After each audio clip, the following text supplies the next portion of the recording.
வணக்கம் யூடியூப் நண்பர்களே. Unique auto care உங்களை அன்புடன் வரவேற்கின்றது. இப்போது இந்த வீடியோவில் பார்த்திங்கன்னா ஒரு சார்ஜிங் டிவைஸை தான் நம்ம பார்க்க போகிறோம். ஒரு காம்பேக்ட் கைக்குள்ளே அடங்கக்கூடிய சார்ஜிங் டிவைஸ் தான் இது. அது பார்த்திங்கன்னா நல்லா இருக்கும். அதாவது பார்த்திங்கன்னா ஒரு லித்தியம் அயன் என்எம்சி செல்லை வந்து சார்ஜ் பண்ணுறதுக்கு ரொம்ப சூப்பராகவே இருக்கும். ஸோ இதில் என்னென்னலாம் வந்து சார்ஜ் பண்ணலாம் அப்படின்னு வந்து பார்த்திங்கன்னா 18650 செல்ஸு, 21700, 26650, 32650 இது ரெண்டுமே இந்த 1 2 3 ஸோ இத்தனை வகையான 4 வகையான டைப் ஆஃப் சைஸஸ் செல்ஸை வந்து நம்ம வந்து சார்ஜ் பண்ணலாம். ஸோ இதில் ரெண்டு விஷயம் வந்து பார்த்திங்கன்னா சிம்பிள் தான்.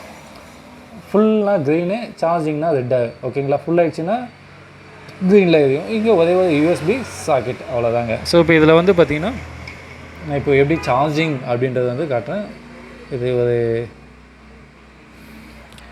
இப்போது இதில் வந்து பார்த்திங்கன்னா நம்ம இந்த சி டைப் யூஎஸ்பி கனெக்டரை வந்து கனெக்ட் பண்ண வேண்டியது தான். ஃபஸ்ட்டு வந்து செல்லை வந்து நம்ம இதில் இன்செர்ட் பண்ணிடுறோம். இன்செர்ட் பண்ண பிறகு சி டைப் கனெக்டர்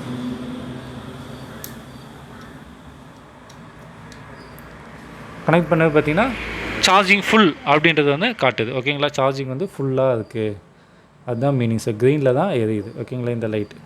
ஸோ இப்போ இந்த பேட்டரி வந்து ஃபுல்லாக இருக்குது அப்படின்னு அர்த்தம். ஸோ இப்போ இதை எடுத்துகிட்டு இன்னொரு பேட்டரியை வந்து நம்ம இன்செர்ட் பண்ணலாம். சார்ஜிங் பார்த்திங்களா? சார்ஜிங் வந்து நடக்குதுங்க. இதில் வந்து சார்ஜிங்கிறது நடக்குது. ஃபுல் ஆகிடுச்சுன்னா க்ரீனில் எரியும். ஸோ நல்லா காம்பேக்டான இது, சூப்பராக இருக்குது. 2 amps மேக்ஸிமம் வந்து இதில் வந்து சார்ஜ் பண்ணலாம். நல்ல ஒரு ரிலையபிளான ஒன்று. ஸோ இது வந்து பார்த்திங்கன்னா செல் பேலன்சிங் பண்ணுறதுக்கு வந்து இது வந்து ரொம்ப யூஸ் பண்ணலாம். இந்த மாதிரி நிறைய இது அப்படின்னா நம்ம ஈஸியாக வந்து பேலன்சிங் பண்ணிடலாம் செல்ஸை. ஓகேங்களா? இந்த வீடியோ பிடிச்சிருந்தால் லைக் பண்ணுங்கள், கமெண்ட் பண்ணுங்கள், ஷேர் பண்ணுங்கள். அடுத்த வீடியோவில் சந்திக்கலாம். Thank you friends.